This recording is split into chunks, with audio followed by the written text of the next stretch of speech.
What's going on, people? Welcome back to World Sports Culture TV, where today we are finishing the last round of the quarterfinals of the World Cup, and we have two massive games.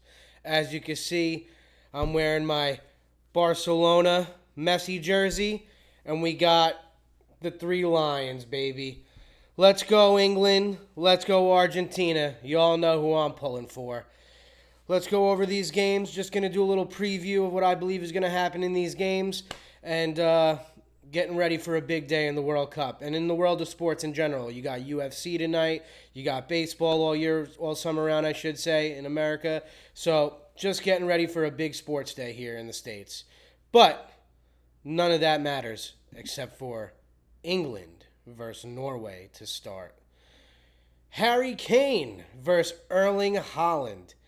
England versus Norway. The English chanting against the Norwegian rowing. Who's coming out on top today? Y'all know who I want to see come out on top, but that doesn't matter. Let's get into match facts and previews.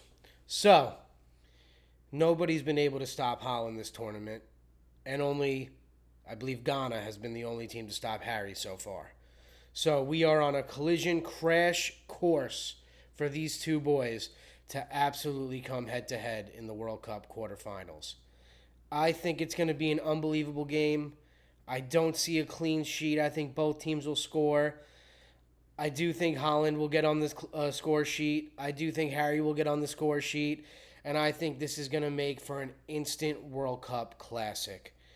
Really excited for the game. Hope everybody else is enjoying the World Cup the same way I am and is football crazy like I am. I think England defense has been lackluster this whole tournament.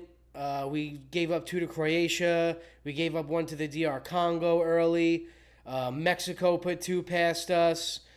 I just think that this English back line is definitely going to have their hands full with Erling Haaland.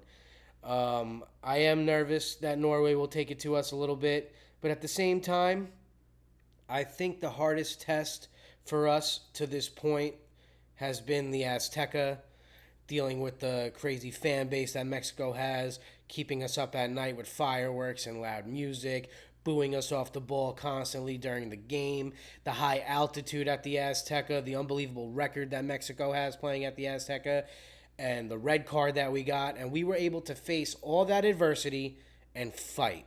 And we never gave up fight. We never gave up belief. We never stopped trying. And we prevailed in the end. And I think that's going to be the story for today as well. I think this English team has unbelievable fight in them. I think they have great leadership being spearheaded by Harry, who's been there and done it. I think that Jude Bellingham has been playing out of his mind, if not probably the best player on our team currently, even though Harry's bagging every day. I just think that this English team has the belief and just that extra piece of fight in them right now to take us to the promised land. Um, Norway is filled with class players. They have Odegaard on Arsenal. They have Antonio Nusa, who has transfer links right now all over Europe. Obviously, spearheaded by Erling Haaland, probably the best striker in the world as of right now, due to age and consistency and where he plays and stuff of that nature. So I'm really looking forward to a great game. My match preview and predictions are going to go a little bit something like this. I think that it'll be a draw at halftime. I want to say 1-1 at halftime. I don't want to predict goal scorers right now. I don't want to get too crazy and try to predict a perfect game.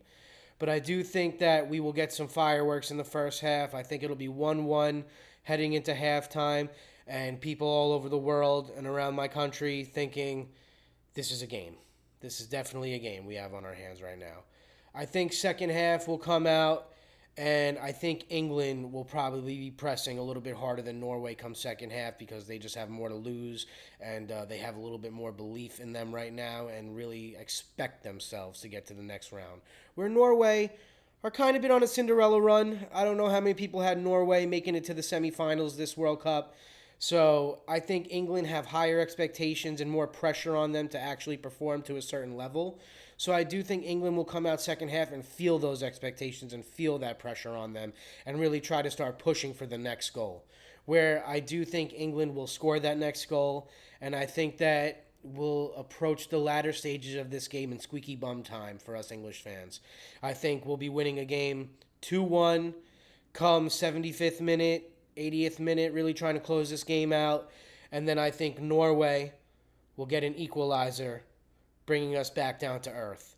And then I see this game ending in a draw in regulation time, going into extra time, where England will bring that fight and that belief that they have and dig deep and find the game winner in extra time before going to pens, making it a World Cup classic, making it an amazing day for the Brits and for everybody who's English.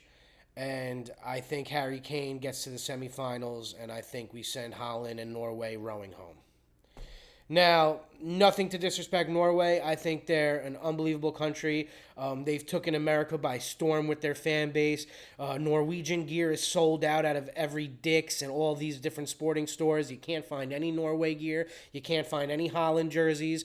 So it really proves that the Americans and, the world has really taken light to Norway and their fan base and really have an admiration for that team and Erling Haaland, who is, deserves every bit of limelight that he gets because the man is unbelievable. So I believe that we will win, and I see us advancing to the next round in an unbelievable game, in a World Cup classic. I hope everybody tunes in.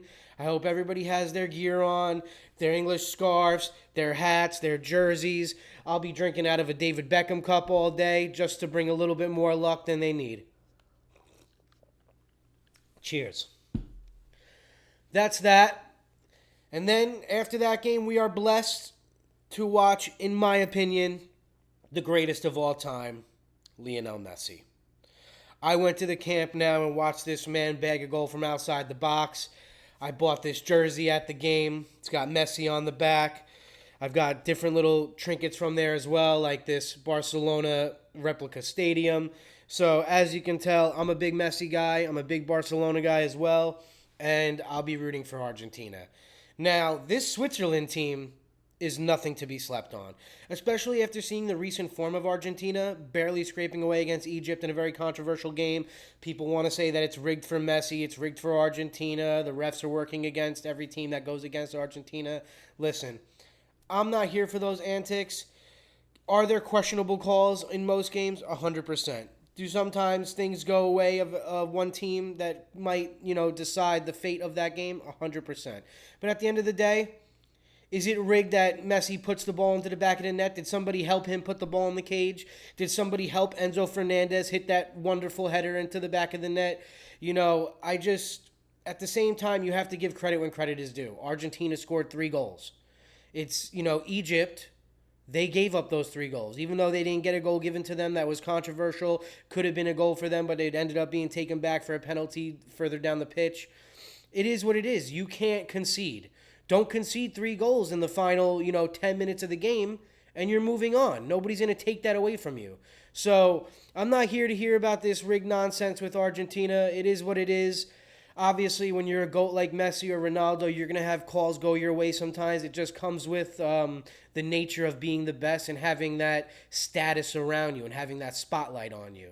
So Argentina, in my opinion, deservingly so, go on to the quarterfinal. A lot of people are also saying that they face no competition to get this far in the first place. Fair enough. That's fair enough. But at the end of the day, when they did win their World Cup, who did they beat?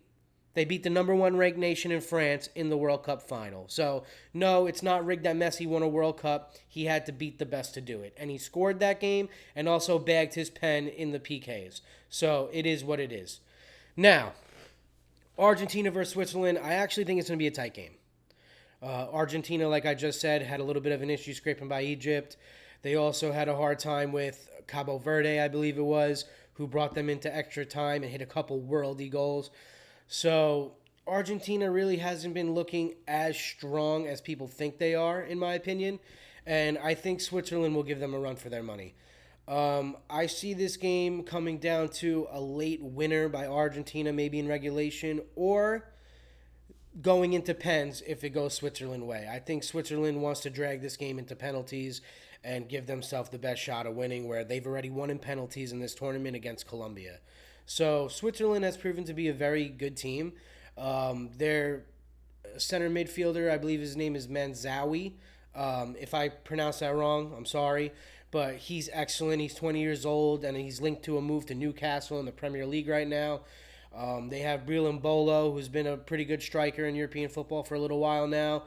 Granit Xhaka spearheading the team in midfield, who plays for Sunderland and is also linked to a move to Chelsea this summer, and ex-Arsenal man, so he has plenty of Premier League and top European experience. So I think Switzerland-Argentina is actually going to be a very good game. I want to say it's going to be a low-scoring event, or actually maybe not. I see it being 1-1 going on into the latter stage of this game, where like I said, see Argentina maybe getting a 2-1 victory late on in the game, or it'll be 1-1 going into extra time and possibly into pens. So I'm very interested to see that game. I'm not sleeping on Switzerland. I think they have a great footballing nation right now. I think they did a wonderful job in this World Cup, and I don't think they're to be slept on. So if Argentina doesn't come out expecting a match and bringing their A game, and they expect to just roll over Switzerland, I think they're in for a shocking surprise. So hopefully Messi and the boys don't underestimate Switzerland, and they go in and put their best foot forward to try to play a great game. I want to say this tournament, as a Tottenham Hotspur fan as well, I've been super impressed with Romero. Doing what he's done for Spurs quite a few times in his career, scoring really big goals, really getting himself in the box later on in games where his team feels like they need him, and he comes up with great headers and spectacular goals. He has an eye for the back of the net, and I think Romero has been very good this World Cup. Where Lisandro Martinez, kind of a similar style of player as Romero, both very confrontational, want to come up and be bullies, but they both provide really high-end offensive quality. Lisandro Martinez has an unbelievable goal this World Cup as well, so you can see Argentina are getting goals from their center backs. Lisandro Martinez also has an unbelievable assist to Messi in this World Cup. So where they lack in defensive structure maybe a little bit with these two guys kind of being hotheads and going crazy and kind of roaming around the pitch trying to challenge guys, they also are providing an unbelievable amount of offensive help to the team. So I think Argentina, where they are a little bit vulnerable in defense, I think they're an offensive powerhouse. So I do see Argentina conceding to Switzerland. Like I said, 1-1 later on in the stage of the game. But I do see Argentina having enough firepower and offensive solidity and enough fight and belief in their team where they're going to pull out the win. So really looking forward to a great day of World Cup games. I mean, look at the players that are on stage today. You have Erling Haaland. You have Lionel Messi. You have Harry Kane. Jude Bellingham. Guys like Alexis McAllister, Julian Alvarez probably, Lautaro Martinez, great young talents like that dude Manzawi that I said from Switzerland. Sorry if I'm pronouncing his name wrong. And just an unbelievable day for world football. Hope everybody's enjoying the World Cup. I think this has been an unbelievable World Cup. I think it's really brought to light some of the better talents in the game, like I just named. All those guys are scoring unbelievable goals this tournament and really putting their name on the map of world football. So looking forward to the quarterfinals to come to a conclusion today.